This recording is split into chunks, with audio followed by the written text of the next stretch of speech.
Hi there, trailer owners. Today we're going to be taking a look at and showing you how to install Curt's chrome-plated Class 3 drawbar with a 2-inch drop.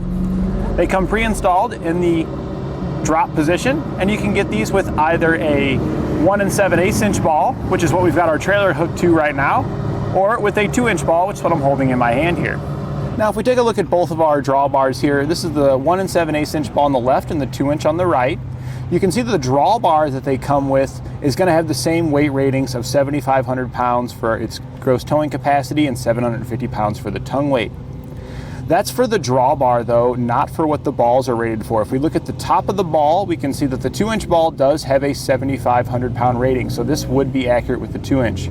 With the 1 7/8 inch ball, the ball is only rated for 3,500 pounds.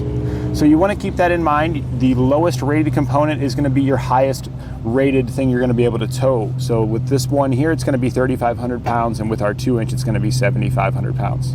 But beyond the balls that's in there, they're going to be identical other than that. And if you wanted to, you could even buy a Curt 2-inch ball and pick up the 1 7/8 receiver, or vice versa, get the other ball, and you could easily swap these out from one to the other if you wanted to, if you needed 2 different ball sizes, if you got a couple of different trailers. They're both going to have a 1-inch shank hole size for the diameter of the hole, so you just want to keep that in mind when you're purchasing balls to work with this drawbar. The main thing that sets this drawbar apart from the others is its chrome-plated finish. That's going to protect it against rust and corrosion, and it does really give it a good look. You can see how it just pops when you're looking at it. It makes it look like a very premium drawbar with that chrome-plated finish on there. So if the way that everything looks is important to you, then this is probably going to be a drawbar that's going to catch your eye.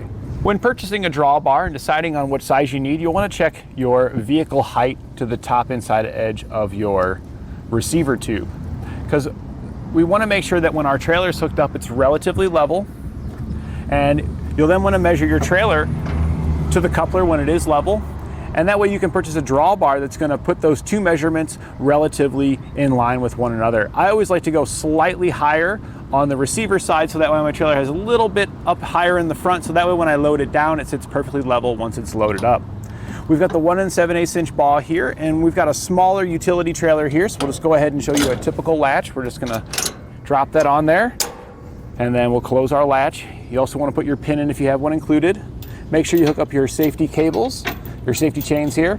Now, if you have one attached on each side, when you hook these up, you'll want to cross them. So we'd put the one hooked to the driver's side on our trailer over to the passenger side on the vehicle, and then do vice versa. Our chains on this trailer are hooked to the same point here in the middle, so it doesn't really matter on those, but if they're on the side, it'll create an X on your chains, which will act as a cradle, so in the event of a disconnect, it'll keep it up off the road. And then lastly, you just want to plug in your electrical connection, so that way we've got all of our operating lights on our trailer. And you can see here with our utility trailer hooked up, we're fairly level with slight bit up in the front, so that way it's ready when we load it down. It's going to be great for getting some work done with these utility trailers, but you're not limited to that. With a 1 7/8 inch ball, you can still bring a lot of water sports carriers with you. We've got a kayak one over here. You can probably bring some jet skis and other things as well with you. And with our 2-inch ball, we could easily haul a camper, something like this here, or maybe a small car hauler. I've got a car hauler at home that I would easily use something like this with. But chrome is your flavor. This would be a great drawbar for a camper like this. And that completes our look at Curt's chrome-plated Class 3 drawbar with a 2-inch drop.